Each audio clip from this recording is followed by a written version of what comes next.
Hello guys, good evening. I am Atul Kumar from sciencewala.com।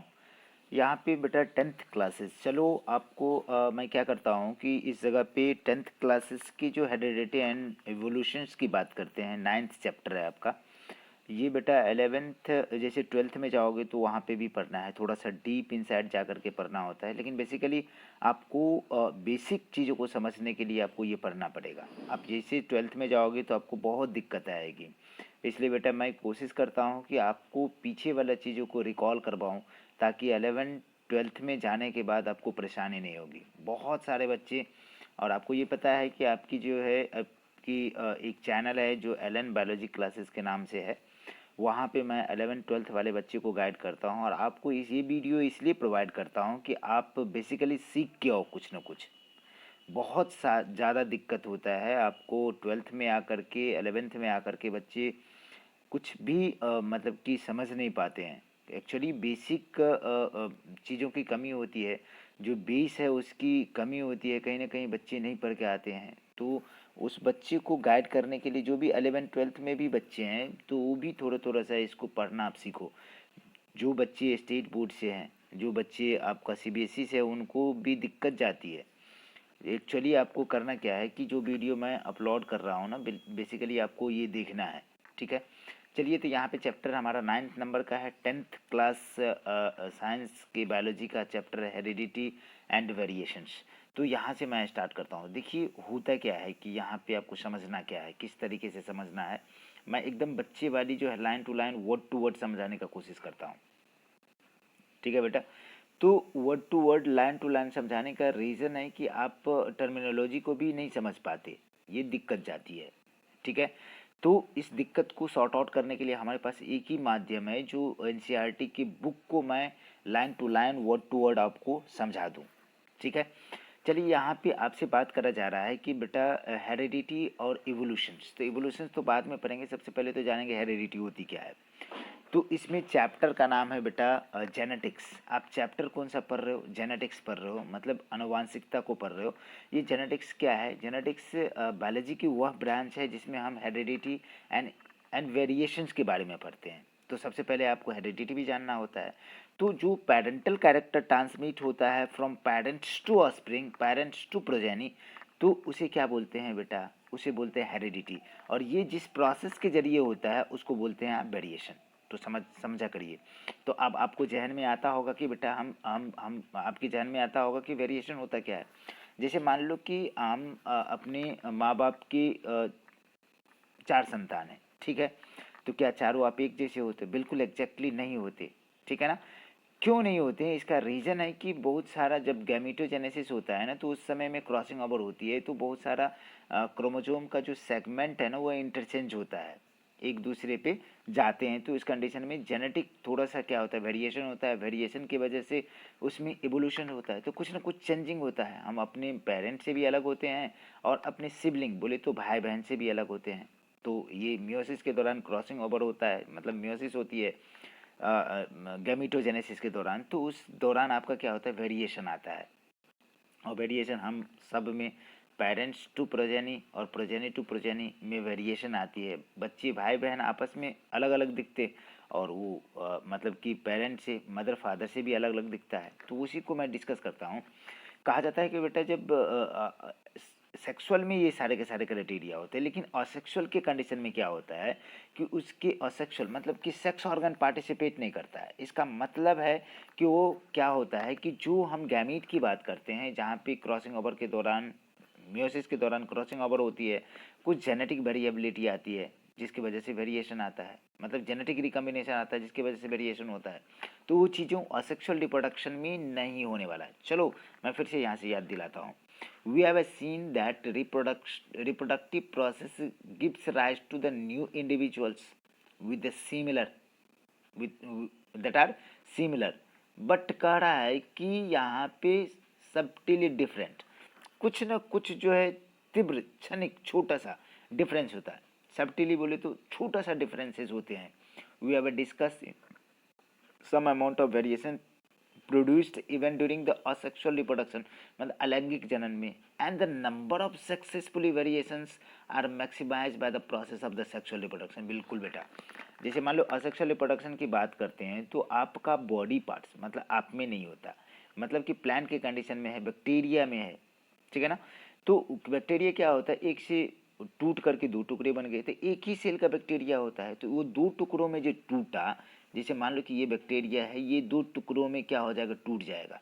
तो exactly bacteria ये daughter cell है और ये क्या है, पेरेंटल सेल है, तो बिल्कुल पेरेंटल सेल के एग्जैक्ट कॉपी है जेनेटिकली एंड मार्फोलॉजिकली। तो इसमें सिमिलरिटी एकदम बिल्कुल दिखता है, वेरिएशन लिटिल बिट होता है, सब्टिली वेरिएशन का।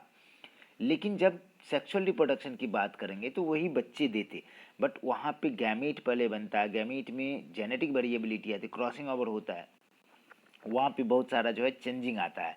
तो क्या कर रहा है कि with respect to the asexual reproduction, sexual reproduction के कंडीशन में क्या होता है बेटा, सेक्सुअल रिप्रोडक्शन के कंडीशन में देख लो, असेक्सुअल रिप्रोडक्शन ये होगा, सेक्सुअल रिप्रोडक्शन में ज़्यादा वेरिएशन। तो वी कर रहा है कि if we observe a field of sugarcane, sugarcane में क्या होता है बेटा, उसी बात को करता हूँ, जैसे एक है गन्ना है, तो गन्ने के कंडीशन में क्या है, उसका बीज तो नहीं लगाते हैं, उसके स्टेम को ही काट के लगाते हैं, तो it's type of asexual reproduction.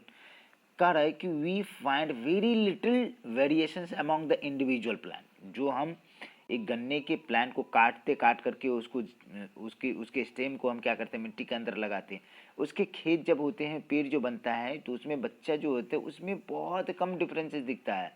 But in a number of animals के कंडीशन में, इंक्लूड द ह्यूमन बीइंग, मानव के कंडीशन में, we reproduce sexually, sexual reproduction से quite distinct variations are visible among the different, हमारे आपस में जो भी लोग होते हैं, मतलब एक ही पेरेंट की संतान चार हैं तो चारों क्या होगा, अलग अलग होगा, एक जैसे नहीं होगा, दिखता है ना। यदि मान लो कि शक्ल मिल भी रही है तो उसकी थिंकिंग हट जाएगी, उसकी उसकी उसकी बिहेवियर अलग हो जाएगा, ठीक है ना। कुछ ना कुछ डिफरेंसेस आपको बॉडी के टेक्सचर में दिख जाएगा। इस चैप्टर में हम बात करते हैं तो we shall we study the mechanism by which variations created.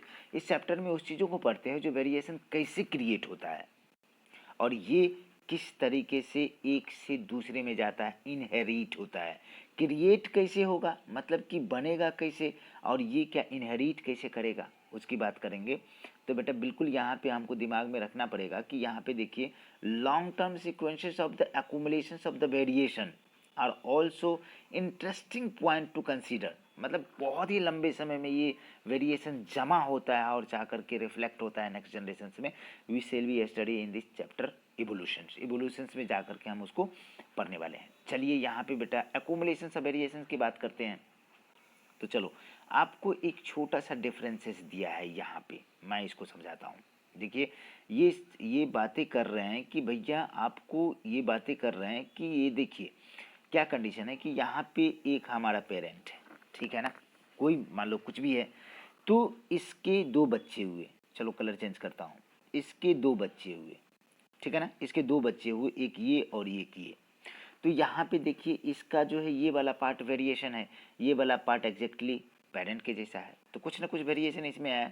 ये दो बच्चे को दिए, ये क्या किए, दो बच्चे को दिए, तो दोनों में देखो एकदम बिल्कुल वेरिएशन है, इसका ये वाला पार्ट वेरी कर रहा है और इसका ये वाला पार्ट वेरी कर रहा है। और ये भी दो बच्चे दिए, ठीक है ना, यहाँ पे देखो, यहाँ पे दोनों दोनों के, इसके सर में और इसके बेस में वेरिएशन है, ठीक है। तो यहाँ जो वेरिएशन हो गया, देखो इसके बॉडी का टेक्सचर भी वेरिएशन हुआ, बॉडी टेक्सचर, बॉडी का कलर वेरिएशन हो गया और इसका बॉडी का कलर अलग हो गया। ये एग्जैक्टली पेरेंट के जैसा हो गया, एग्जैक्टली नहीं बोलेंगे लेकिन कुछ ना कुछ वेरिएशन आपको दिखता है, ठीक है ना। तो यहाँ पे आपको जो ये सारे के सारे चीज़ें दिखा, ये वेरिएबिलिटी जो दिखा, पेरेंट कैसा है जी, इसके बच्चे कैसे हो गए, ये कैसे हैं और इसके बच्चे कैसे हो गए, तो बिल्कुल यही चीज़ें हैं, ये कैसे होता है, किस तरीके से होता है। इस लाइन को आप जब पढ़ोगे तो इसमें आपको पता चलेगा। मैं पढ़ के सुनाता हूँ, थोड़ा सा बड़ा कर देता हूँ उसी चीज़ों को। देखिए इसमें कहा क्या है भाई, इस फिगर में, creation of diversity over the succeeding generation create होता है, एक जनरेशन दूसरे जनरेशन में। Original organism at a top will rise to, से कहने का मतलब टू इंडिविजुअल से similar in body design, body design अलग है बट सब्टिल डिफरेंसेस, कुछ क्षणिक डिफरेंसेस है एक दूसरे में। In turns we give rise to the two individual, एक ने क्या किया, 2 को दिया, और ये दोनों क्या करेंगे, 2 को देंगे। तो इसमें पेरेंट से डिफरेंस हुआ था, इसमें इसके 2 बच्चे हुए, इसके भी 2 बच्चे हुए, तो इनमें डिफरेंस आ जाएंगे। तो next generation each of the 4 individuals in the bottom will different in to each other. मतलब कि चारों का चारों देख लो बेटा, चारों का चारों आपका क्या है जी, डिफरेंट है। यहाँ पे आ जाओ, थोड़ा सा छोटा कर देता हूँ। ये देखिए क्या कंडीशन है कि इसका पेरेंट ये है, इसमें कुछ डिफरेंसेस यहाँ देखा, कुछ यहाँ दिखा, तो माँ बाप से बच्चे क्या हो गए, अलग हो गए। यहाँ पे इनके 2 बच्चे हो गए, तो देख लो एक यहाँ पे अब बदलाव दिख रहा है, एक यहाँ पे दिख रहा है। इसके 2 बच्चे हो गए, तो इसके 20 देख लो कि इसके बॉडी कलर में डिफरेंसेस हो गया, इसका बॉडी कलर अलग हो गया। तो बिल्कुल आपको एग्जैक्टली यही बातें करा जा रहा है कि नेक्स्ट जनरेशन में क्या आ रहा है कि each of the 4 individual in both will different from each other, एक दूसरे से अलग है। दैट इज नॉन एज क्या बेटा, वेरिएशन। इसको क्या कहते हैं, वेरिएशन बोलते हैं। क्या बोलते हैं, वेरिएशन। अब while some of these differences will be unique, कुछ डिफरेंसेस यूनिक होता है, other will be inherited from parents to from respective parents. जो रिस्पेक्टिव पेरेंट्स आया है वो will be difference from the each other, जो क्या करता है, एक दूसरे से डिफरेंस करता है कि आप एक दूसरे से किस तरह से भिन्न दिखते हो। तो आपको क्या करा कि accumulation of variation during the reproduction, reproduction के दौरान ये वेरिएशन कैसे जमा होता। चलो इसकी बात करता हूँ मैं। ये देखो कह रहा है कि inheritance from the previous generation provide both the common basic body design. Basic design तो बिल्कुल कॉमन है, लेकिन सब्टिल चेंजेस, मतलब कुछ चेंजेज है उसके बीच में for the next generation. Next generation में जाकर के चेंज हो गया। Now think about what would be happen, क्या होता है जब क्या हो रहा है, न्यू जनरेशन आ रहा है, तो इन टर्न्स रिप्रोड्यूसेस, उसी से बना। Second generation will be differences that they are inherit from the first generation. मतलब कि पहला जनरेशन से कहाँ चला जाएगा, दूसरा जनरेशन से, as well as newly created difference. New वाला जो है क्या कर रहा है, कुछ ना कुछ डिफरेंसेस क्रिएट कर रहे हैं, ठीक है ना। अब ये कैसे होता है थोड़ा सा आगे मैं बात करूंगा। Would respect to the situation of the single individual reproduces as happens in the sexually reproducing organism. If one bacteria, मतलब कि एक बैक्टीरिया का एग्जाम्पल आपसे लिया जा रहा है कि एक बैक्टीरिया ने क्या किया, डिवाइड किया, मतलब कि रिप्रोड्यूस किया। तो डिवीजन रिप्रोडक्शन एक कोशिकीय जीव में, यूनिसेलुलर ऑर्गेनिज्म में बिल्कुल समान होता है, दोनों एक दूसरे के ट्विन कैरेक्टर है, ठीक है ना। Then we results to bacteria divide again, एक से 2 बना, एक से कितना बना, 2 बना, और 2 से फिर 2 बनेगा तो कितना, 4 इंडिविजुअल हुआ। Bacteria generated will be very similar, बहुत ही सिमिलर, क्योंकि भैया बॉडी पार्ट ही डिवाइड करके बन रहा है, मतलब एसेक्सुअली बन रहा है। तो हमें गैमीट नहीं बन रहा है, गैमीट नहीं बन रहा है तो म्योसिस नहीं हो रहा है, म्योसिस नहीं हो रहा है तो क्या हो रहा है, वहाँ पे क्रॉसिंग ओवर नहीं हो रहा, क्रॉसिंग ओवर नहीं हो रहा तो वेरिएशन नहीं हो रहा, वेरिएशन नहीं हो रही तो इवोल्यूशन नहीं हो रहा है। That would be only minor differences between them. उसमें इसलिए क्या होता है, माइनर डिफरेंसेस होता है, generated due to the small accumulations of the DNA copying. However जबकि if sexually reproduction organism involve even a great diversity will create it। किस तरीके से हम नीचे डिस्कस कर रहे हैं यहाँ पे रूल ऑफ इनहेरिटेंस के बारे में। तो अब देखो यहाँ पे क्या कह रहा है बेटा कि do all the variations species have equal differences of survival in the environment in which they find themselves, obviously not. क्या कह रहा है कि जितने भी मतलब कि कह रहा है कि all this variation in species are equal chance of surviving, मतलब कि जितने वेरिएशन हो जाते हैं सब में एक जैसा होगा एनवायरनमेंट में, ऐसा नहीं होगा भैया। किसी में कुछ अलग डिफरेंस हो जाता है, किसी में हेयर कलर चेंज हो जाएगा, किसी में आई कलर चेंज होगा, किसी में बॉडी का साइज चेंज हो जाएगा, लेंथ चेंज हो जाएगा, हाइट चेंज हो जाएगा, कलर चेंज हो जाएगा, depending on the nature of variation. किस तरह का वेरिएशन हो रहा है उस पर डिपेंड करता है। डिफरेंट इंडिविजुअल्स वुड हैव, क्या बेटा, would have different kind of advantage, different kind of advantage. Bacteria that can withstand heat will survive better in heat condition। क्या होगा, मतलब कि हीट वेव में कोई बैक्टीरिया है जो सर्वाइव कर रहा है अच्छे से, और कोई बैक्टीरिया उस कंडीशन में नहीं सर्वाइव करेगा, ठीक है ना। Selections of the variations by the environmental factor forms the basic evolutionary process as will discuss in the later section.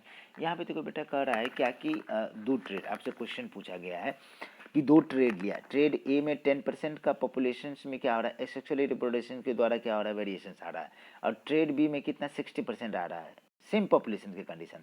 तो what trait likely to have arisen earlier, कौन सा, क्या कह रहा है कि कौन सा जो है इसमें से ट्रेट है। ट्रेड और कैरेक्टर अलग अलग चीज़ें बेटा। मान लो कि हम ट्रेड की बात करते हैं, मान लो कि हम मेंडल भाई साहब को याद करते हैं। जेनेटिक्स के फादर किसको बोला जाता है? ग्रेगर जॉन मेंडल को, ठीक है ना। लेकिन मतलब कि ह्यूमन जेनेटिक्स का फादर ईगरैट। और हम बात करते हैं किसका? तो एक्सपेरिमेंटल जेनेटिक्स एक साइंटिस्ट था जिसका नाम था टी.एच. मॉर्गन, जो थॉमस हंट मॉर्गन की बात करते हैं, जो ड्रोसोफिला पे खोज किया था। फ्रूट फ्लाई जिसको बोलते हैं ड्रोसोफिला मेलानोगास्टर, उसके कंडीशन में क्या था। तो बेटा वहाँ पे आगे चल कर के हम लोग बात करेंगे। तो यहाँ इस चीज़ में कह रहा है कि कैरेक्टर क्या होता है, किसी जीव का फीचर्स होता है, और उसी फीचर के जो अल्टरनेटिव फॉर्म होता है, वेरिएंट फॉर्म होता है, उसको बोलते हैं ट्रेट। जैसे मान लो कि हम हाइट की बात करते हैं, किसका? हाइट की बात करते हैं। तो हाइट क्या हो सकता है? हाइट एक कैरेक्टर है, ठीक है ना। और इसमें से टॉल एक ट्रेड हो गया, और ड्वार्फ जो नाटा होता है एक ट्रेड हो गया। तो ट्रेड ये हो गया कैरेक्टर। कैरेक्टर क्या हो गया जी? मतलब कि जो जो हाइट है कैरेक्टर हो गया, और मतलब कि लंबा और नाटा क्या हो गया? दो ट्रेड हो गया। इसमें से कह रहा है कि एक ट्रेड के पास 10% of population asexually reproducing, trade के पास एग्जिट है 10%, और दूसरे ट्रेड के पास है 60% of the same populations, which trade is likely to have arisen earlier। कौन सा ट्रेड अराइज होगा सबसे पहले? तो जो ज़्यादा है, most probable 60%। What will B creation variation in species promote the surviving, कौन सा, क्या कह रहा है कि कौन सा क्रिएशंस जो है variations in species promote the survival, कौन सा जो अच्छे वाला होगा वही करेगा। तो चलो बेटा यहाँ पे हम थोड़ा सा बात करते हैं हेरेडिटी का। किसकी बात करता हूँ? हेरेडिटी का।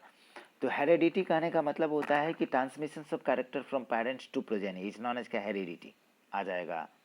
हेरेडिटी की बात करते हैं क्या बेटा? ट्रांसमिशन, क्या? ट्रांसमिशन, ट्रांसमिशन ऑफ क्या भैया? Transmission of character from one generation to next generation आ जाएगा। Most obvious outcome of the reproductive process still remain in the generations of individual of similar design, ठीक है, डिजाइन सिमिलर है। Rule और heredity determine the process by which trait characteristic are reliable inherited. Let take examples. अब कहते हैं कि बेटा inherited trait के क्या कंडीशन है, कि कैसे होगा। तो थोड़ा सा हमें बात करना पड़ेगा बेटा। यहाँ पे चलिए मैं आपको स्पेशली बात करता हूँ कि देखो ये आपको ईयर लोब दिख रहा है, ये दिख रहा है। चलो मैं यहाँ पे बात करता हूँ, ट्रेड के कंडीशन में बात करता हूँ। चलो इसको रहने दो, ठीक है। यहाँ पे देखिए दो चीज़ें, आप इनहेरिटेड ट्रेड की बात करते हैं तो ये ईयर लोब है, और एक ये ईयर लोब है। तो ये देखो पूरा का पूरा सटा हुआ है, लूब नहीं है, लूब नहीं है, और ये क्या है? हटा हुआ है, ठीक है ना। एग्जैक्टली क्या होता है देखिए, exactly we do mean that similarity and differences की बात करते हैं, दैट इज नॉन एज का वेरिएशन, ठीक है ना। जो जो डिफरेंसेस है, we know that the children wears all the basic features of human being. बिल्कुल सही बात है। वुमेन है तो दो पैर होगा, दो हाथ होगा, एक नाक होगा, दो आँख होगा, एक कान होगा, दो कान होगा। तो ये सारे के सारे होगा, सब में कॉमन होगा। जबकि it does not look exactly to the parent, parent के जैसा बिल्कुल नहीं दिखता है, क्योंकि वेरिएशन होती है भैया गैमीट के बनते समय। म्योसिस के दौरान क्रॉसिंग ओवर होता है, तो वहाँ पे जेनेटिक वेरिएबिलिटी होता है। ह्यूमन पॉपुलेशन होता है great deal of variation due to crossing over, due to crossing over genetic recombination, इसके वजह से variation, variation leads to the evolutions. यहाँ पे बात कर रहा है, यही ईयर लोब के बारे में बात कर रहा है। ये देखो ईयर लोब है, तो पेरेंट का अलग होगा, बच्चे में अलग होगा, कुछ में अलग अलग टाइप का जो ईयर लोब होगा। किसी में ईयर लोब कैसा होगा? फ्री हो जाएगा, किसी का ईयर लोब जो है हटा हुआ रह जाएगा। लिस्ट में करना है कि कोई स्टूडेंट का मतलब कि ईयर लोब कैसा है, उसका पेरेंट्स का जो है कैसा होगा, इसका एक लिस्ट तैयार करना, जाने दीजिए कोई बात नहीं। तो यहाँ पे हमारे पास है बेटा कि इस जगह पे हम बात करेंगे कि इनहेरिटेंस के कंडीशन में यहाँ पे rules of inheritance of traits, Mendel contribution, Mendel के बारे में बात करते हैं, यहाँ पे आ जाएगा। तो मेंडल के बारे में आप क्या बात करोगे कि मेंडल को बोला जाता है फादर ऑफ जेनेटिक्स। मेंडल का जन्म कब हुआ, ये सारे के सारे बातें बताया जाता है। रूल्स ऑफ इनहेरिटेंस क्या कहेंगे बेटा, रूल्स ऑफ इनहेरिटेंस। आ जाइए, ठीक है। Rules of inheritance of trait, Mendel contribution. Mendel ने किस पे काम किया था, पी प्लांट पे। पी प्लांट का बोलते हैं गार्डन पी प्लांट, इसका साइंटिफिक नेम होता है पायसम सटाइवम, ठीक है ना। Rules of inheritance of such trait of human being are related to facts, ठीक है ना, that both the father and mother contributed practically equal amount of genetic material to the child.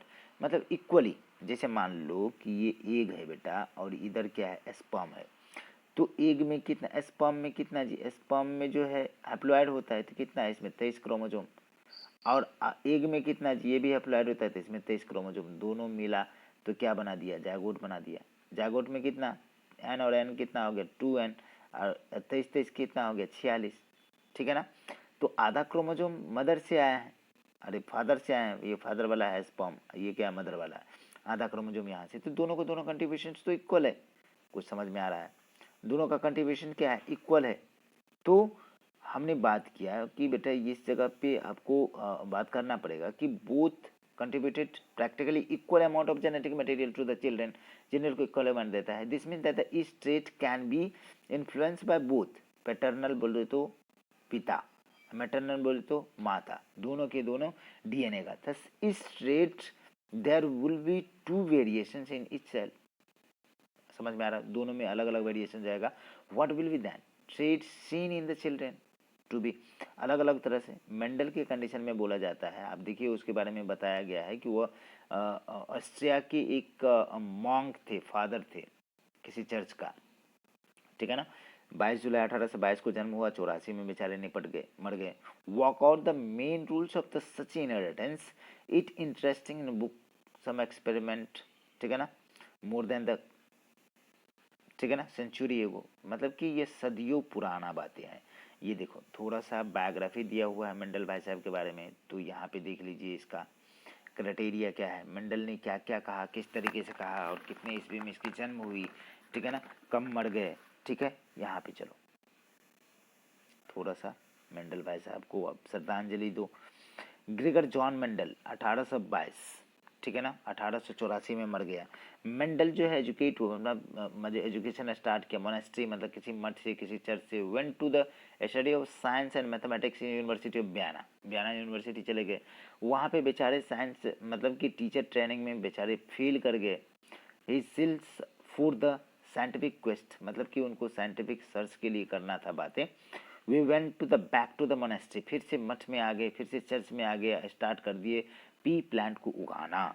Many other had study in the inheritance of trade in A P plant, other organism पे भी करा, ठीक है ना, but Mendel blended his knowledge of science and mathematics, बहुत ही गजब की उनकी डिजायरेशन था। Was the first one who keep the count the individuals exhibiting the particular trait in each generation, ठीक है ना।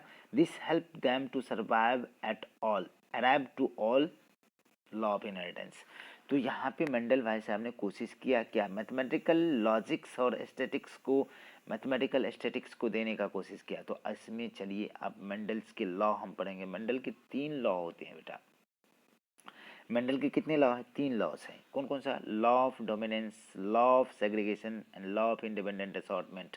इसकी आगे क्लास में बात करेंगे। तो बेटा बिल्कुल लाइक शेयर सब्सक्राइब करा करिए, तो मज़ा आता, नहीं तो मैं वीडियो नहीं बनाऊंगा, ठीक है ना। चलिए, थैंक